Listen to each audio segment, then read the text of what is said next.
Olá, eu sou o professor Maurício Oliveira e estou aqui na sede do GEPOS para entrevistar o professor Lúcio Costidia, um dos mais conhecidos pesquisadores na área do pensamento e da realidade latino-americana. Professor Lúcio, é um prazer tê-lo conosco e agradecemos muito a sua generosidade em ceder seu tempo para esta entrevista e gostaríamos que o senhor se apresentasse pessoalmente para o nosso público. Sou o professor Lúcio Oliveira Costilla, professor da Universidade Nacional Autônoma do México. Eu sou doutor em Sociologia e fiz o pós-doutorado em Sociologia Política aqui no Ceará, na Universidade Federal do Ceará. E faz tempo que eu pesquiso sobre a realidade social, política e econômica da América Latina, especialmente o que tem a ver com a conformação da dominação e da hegemonia dos Estados e das lutas sociais de resistência e de transformação. Vim para fazer um curso particular que tem a ver com capitalismo, Estado, lutas sociais e pensamento crítico. Estou muito contente de estar aqui para refletir com os colegas e com os estudantes destes grandes problemas da realidade contemporânea da América Latina.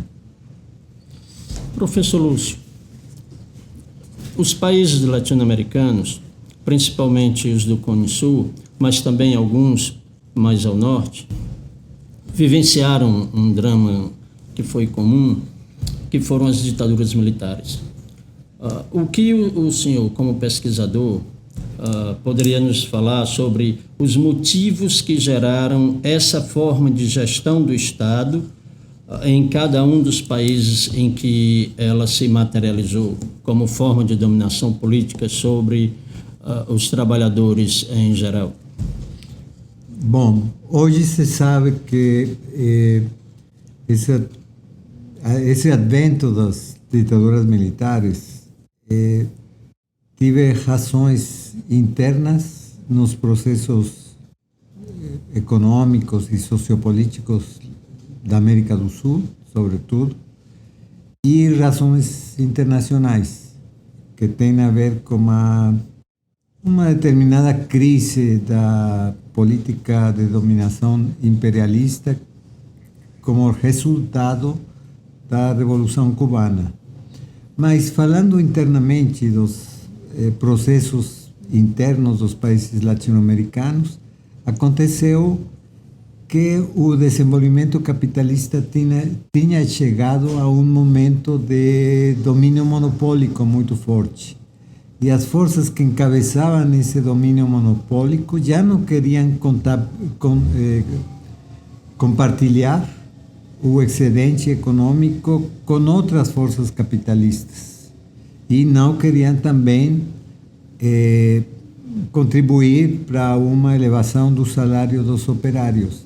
Então, eles pressionaram muito para produzir uma transformação monopólica dos estados latino-americanos, mas para isso, como eram estados com processos de legitimidade muito fortes, de inclusão relativa de uma grande parte da população, a forma que eles encontraram de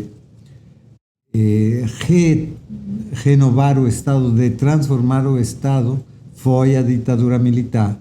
Além de mais, isso permitiu um acentuamento da superexploração do trabalho moderno dos trabalhadores, também acompanhado pelas próprias políticas das ditaduras. Isso servia muito bem às políticas contra-revolucionárias dos Estados Unidos, perante a Revolução Cubana. Eles não queriam já que houvesse processos de transformação avançada, progressista de esquerda na América Latina, e criaram uma doutrina, a doutrina de contra-insurgência, para perseguir núcleos organizados de trabalhadores das cidades, do campo, e impedir essa organização política da sociedade. A ideia não era mesmo introduzir regimes de força para uma época muito longa. De fato, eles queriam voltar para uma democracia governável para esses grupos monopólicos. Só que a resistência foi muito forte da sociedade para essas ditaduras, e isso prolongou um pouco as ditaduras, quase 20 anos, né? Então, foi uma fase do desenvolvimento capitalista latino-americano que se resolveu pela via de ditadura, sobretudo nos países nos quais o poder não tinha uma unitariedade. O poder do Estado era um poder compartilhado, vamos dizer, e com um compromisso entre grupos histórico-políticos diferentes. Por exemplo, na América do Sul, esse compromisso se deu entre velhas oligarquias que ainda não perdiam totalmente seu poder e os novos grupos capitalistas monopólicos. Essa situação gerou uma tensão na estrutura do poder que possibilitou também que essa falta de unitariedade permitisse as ditaduras militares. Já no México, onde existia um Estado unitário, isso não aconteceu. Houve sim esse acesso à condução do Estado dos monopólios, mas sem a ditadura militar. Só como um reaccionarismo da política, mas não houve essa destruição das instituições de participação, de democracia que houve na América Latina. Essas são particularidades que têm a ver tanto com o capitalismo, as fases do desenvolvimento capitalista, como as repercussões da organização política dos Estados e a fraqueza que esses Estados tiveram perante a ofensiva internacional dos Estados Unidos para introduzir uma noção de segurança nacional e contra-revolução, contra-insurgente, uma concepção contra-insurgente. E esses estados aceitaram essas colocações, ainda que não fizessem parte da sua história política. Por exemplo, esta ideia de que nas nações latino-americanas existiam grupos que não eram nacionais, que não eram sãos, que eram doentes e que tinham que ser exterminados, vem dessa concepção contra-revolucionária dos Estados Unidos, da contra-insurgência, né? E também a mutação da política em uma guerra, uma política de guerra.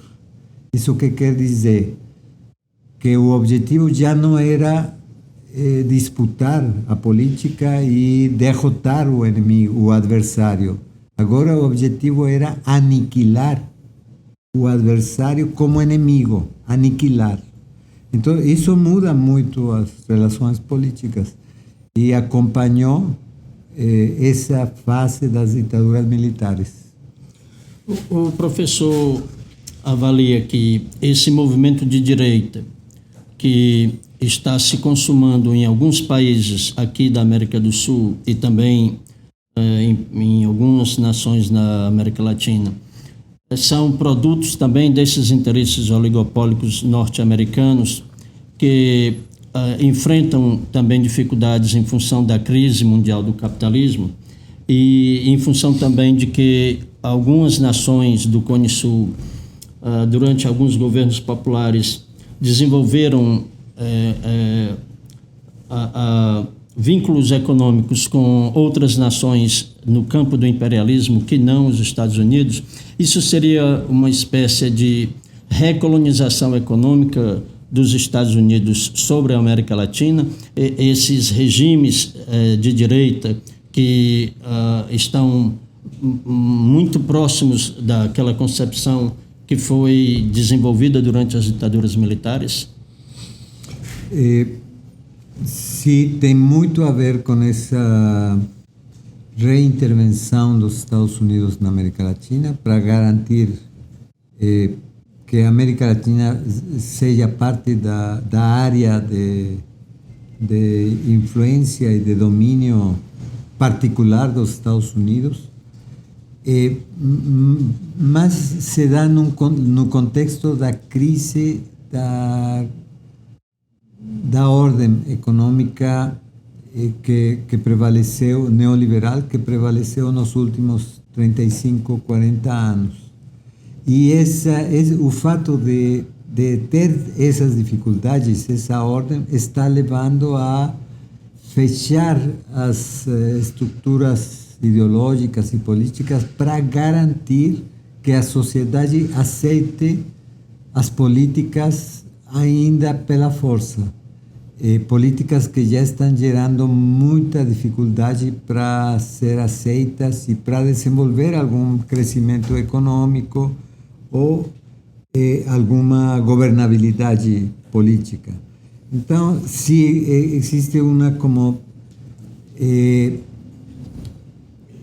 vinculação entre uma política do imperialismo renovada, né, mais agressiva,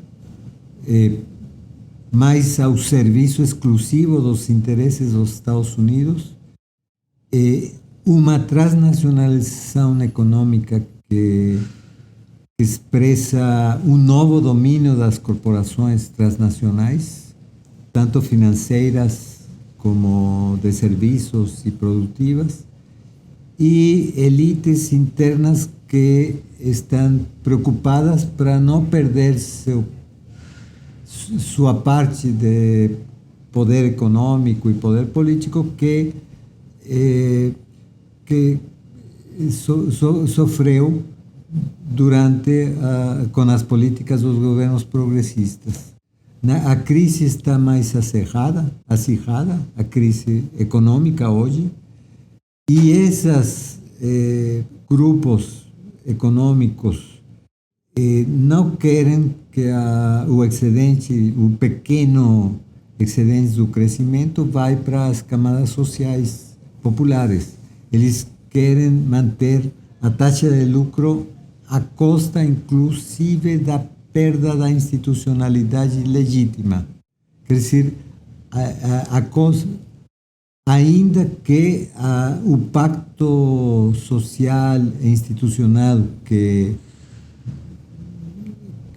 dominou durante 30 anos se destruía. Então, são grupos, é como uma política de acirramento da dominação desses grupos econômicos, já sem pensar em permitir o ingresso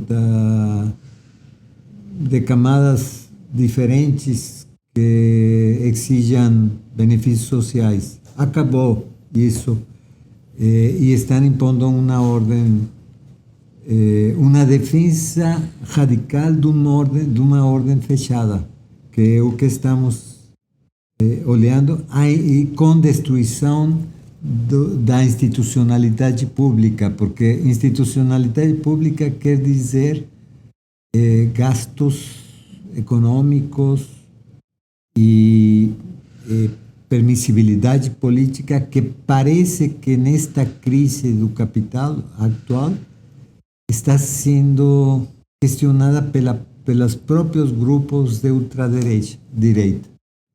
Então, já estão querendo que a dominação seja um elemento já sem conciliação econômica ou política, inclusive sem conciliação ideológica com o resto da sociedade. Então, estamos perante uma situação difícil, né? A única vantagem é que essas políticas de fechamento autoritário e de destruição institucional estão se produzindo num contexto de crise. E a crise gera tanto inestabilidade como impossibilidade dessas políticas se estabilizar. Então, eu já sempre tenho falado que nessa crise a sociedade tem muitas opções. Não é para se desmoralizar, é para justamente olhar quais as opções para impedir essa consolidação desse poder autoritário de extrema direita. Eu acho que sempre pensei, e eu acho que hoje é assim, que estamos perante um momento histórico no qual as lutas anticapitalistas e democráticas podem se afirmar na sociedade ainda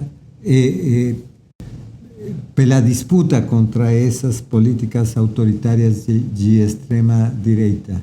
Então, o importante é não perder esse horizonte de como a crise abre opções para as camadas populares intervir, se desenvolver, se organizar e compreender.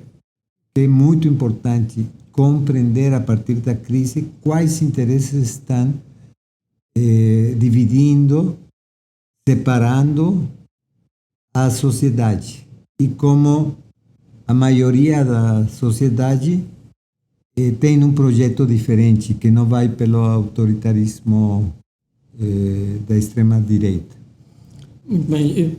Professor Lúcio, o senhor é um reconhecido pensador da realidade latino-americana e nós temos vivido, durante esses 30 anos, movimentos populares que redundaram em governos progressistas e, inclusive, em questionamentos da própria ordem estabelecida, como nas frentes populares em El Salvador e na Nicarágua. No entanto, esses governos progressistas, inclusive essas frentes populares, não conseguiram o êxito que se esperava com relação a uma nova guinada na forma de gestão política do Estado que favorecesse, numa longevidade histórica considerável, a parte mais pobre da sociedade, a classe trabalhadora, os camponeses e os setores mais expropriados da classe média. Qual é o balanço que o senhor, como um pensador, como um intelectual que se debruça especificamente sobre a nossa realidade latino-americana, faz desses movimentos e qual a perspectiva possível para a luta dos trabalhadores no nosso continente hoje? Eu penso que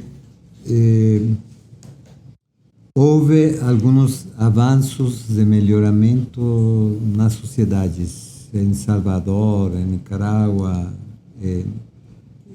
na Bolívia, no Brasil, etc., na Venezuela, inclusive. Mas hoje estão questionados pela separação entre a sociedade e as políticas progressistas que foram experimentadas. E por que dessa separação?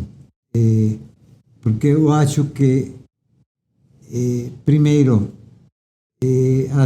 essas políticas tiveram muito de adaptação das forças políticas às conjunturas e às necessidades imediatas das conjunturas, que levaram pela conciliação de classes sem ter projeto estratégico.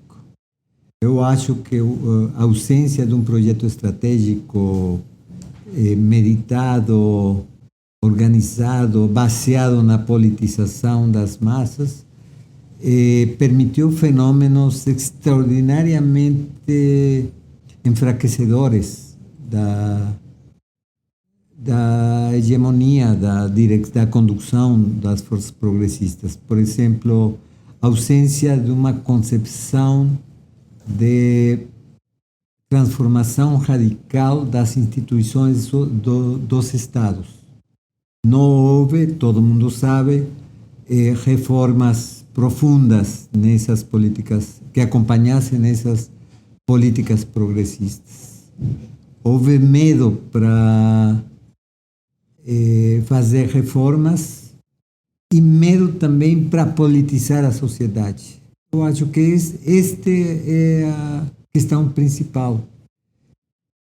A história está mostrando que, embora tenha sido um momento particularmente importante para a sociedade de melhoramento econômico nestas 2 últimas décadas, o medo para criar opções de desenvolvimento político, de organização política autônoma das sociedades, foi o que mais atrapalhou a possibilidade de essas políticas progressistas dar certo. E não só, sino criou opções de burocratização da condução política que levaram à fragmentação, levaram a compromissos particulares dos grupos dirigentes com instituições financeiras, instituições inclusive ilegais do narcotráfico, que fizeram muito dano a essa luta estratégica para mudar a situação. Então, e também criaram se criou um consenso de que a condução política dos Estados poderia estar nas mãos de pessoas privilegiadas. Apareceu este fenômeno do cesarismo burocrático dos líderes, que piorou ainda a situação, porque a política deixou de ser pensada como política da sociedade para crescer, para se apropriar das políticas públicas, se apropriar da condução política, e virou uma política de burocracias progressistas isoladas. Então, eu acho que aí temos muito que aprender, que políticas isoladas que levam à burocratização das forças condutoras progressistas são o caminho direto para um isolamento das massas. E esse isolamento, não só isolamento com respeito às massas, sino para uma despolitização das sociedades. E sem politização, não existe possibilidade de um avanço progressista, porque o problema não é a elaboração técnica das políticas públicas. O problema é ter consciência que a disputa no Estado é uma disputa de interesses de grupos sociais e de projetos e horizontes desses grupos sociais. Então, quando se abandona a politização da sociedade, quando a sociedade deixa de ser um ator definitório da política, aí se abre o espaço para a cooptação, burocratização, corrupção dos dirigentes e isolamento desses dirigentes com respeito à sociedade. Essa, para mim, é a principal lição da experiência que temos que colocar sempre sobre a mesa para que isso não se repita. Porque politizar a sociedade faz parte de um verdadeiro projeto estratégico de mudança. E se esse fator definitório está fora, não tem boas intenções que tenham resultados. O senhor avalia, então, que hoje há alguma possibilidade de que no nosso continente haja a gestação de um movimento diferente dos que já ocorreram, que possa aglutinar um conjunto de forças sociais e criar um projeto político que se oponha definitivamente aos interesses imperialistas no continente? E pensando nessa perspectiva, é possível hoje imaginarmos algum projeto coletivo, algum projeto que possa se irmanar no continente e fortalecer uns aos outros nessa caminhada pela construção da verdadeira autonomia econômica e política das nações latino-americanas? Acredito sim. Pelo que já falei, pela crise da globalização que estamos vivendo, né? Pela crise da governabilidade e da estabilidade da globalização. Estou certo que vão aparecer opções de intervenção política das sociedades que hoje parecem não estar no horizonte, mas que pelas dificuldades para estabilizar a dominação imperialista e as políticas de governabilidade da globalização vão aparecer recorrentemente. O exemplo para mim mais claro é que isso é possível. Foram as eleições do México no ano passado, nas quais a sociedade entrou na palestra política e ninguém acreditava que isso era possível. Nós, no México, o México é um país vizinho aos Estados Unidos, que aparentemente é o espaço imediato de domínio dos Estados Unidos. E nesse espaço aconteceu que a sociedade, pelas contradições e as conflitividades que a globalização cria, a sociedade se posicionou claramente em contra da continuação das políticas neoliberais e em contra da condução da partidocracia que tinha dominado o México no ciclo de Estado neoliberal que começou em 1988 e que já estava esgotado. Foi uma surpresa para todo mundo que o México, que era o Aladdin do neoliberalismo, né? aquele país que tinha aceito todas as políticas neoliberais como próprias, que havia construído um modelo de país neoliberal na América Latina, um modelo mais fechado dessas políticas, tivesse uma queda da dominação política da partidocracia neoliberal. Então, isso demonstra que na crise existem opções para as massas recuperar a política e avançar com outras concepções que a gente não imagina, mas que com certeza vão se produzir de novo na América do Sul.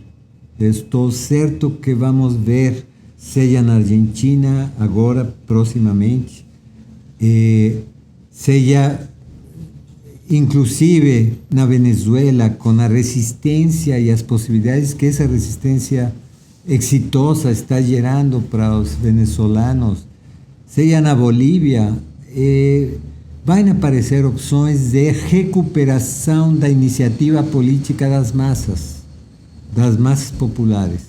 E é aí que já temos que aprender da experiência que vivemos.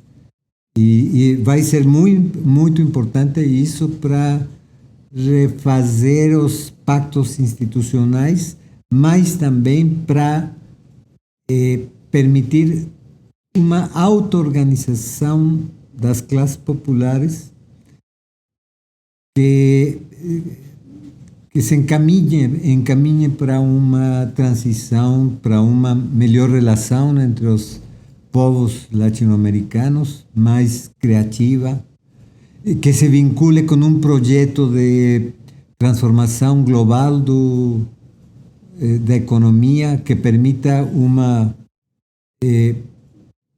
inclusão política na direção da globalização dos trabalhadores. Os trabalhadores nem conseguiram participar na condução da globalização, é uma globalização de uma elite fechada, de corporações transnacionais e de grupos de poder, das frações dominantes do capital financeiro, do capital de serviços, do capital produtivo, que não permitiram a intervenção dos trabalhadores na condução da globalização. Mas isso está acabando. E por isso é que uma opção que querem impor é o autoritarismo de ultradireita fechado. Mas essa mesma situação cria as possibilidades de as massas reagir e abrir espaços novos, inéditos, de participação política. Isso que pode ser que aqui na América do Sul hoje não apareça no horizonte, está pela própria instabilidade da dominação. Então temos que acreditar que é possível a defesa dos valores e das posições populares, democráticas, críticas do capitalismo, e que isso é